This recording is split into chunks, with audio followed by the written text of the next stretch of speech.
Valio zany eny fa tovorovahoaka ny tokotany, ny sasa mirongo voninkazo, ny sasa migogogo mitomany.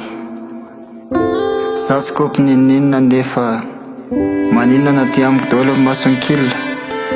Mba valio zany eny fa to mitomany eo atratranao reto izy, to manao akanjo mainty, ny tarihy kivikivy.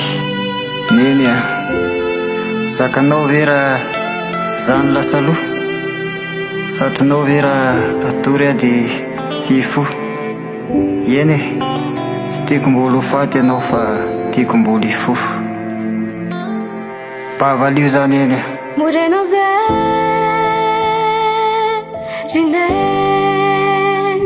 izo zay miteny mirangaranga fijery. Moreno verinen,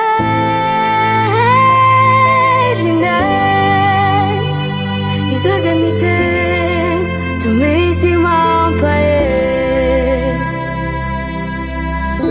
Aiza ianao ry dada fa to mamela hiady rery amy ty tembaoka tsy saiko na de kely. Ilay hoe mahereza sombiny aiko, lay vahoaka vorovory to tsy takatra ny saiko. Aiza ianao ry dada fa jereo ange ineny, to mitsirara eo ambony farafara, voatedin-dabo se sy rony ferapara. Dada, vita ve ny adidinao rehefa nisy a?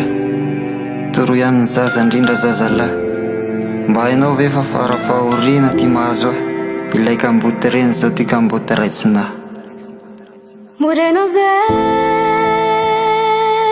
verinen, izo zay miteny mirangaranga fijery. Moreno verinen,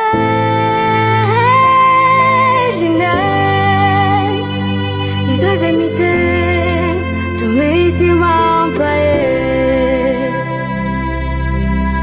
Mety sao mety amintsika olombelona alatry, ivavaka ao andreny eny mba ho isan'ny olo-tsambatra.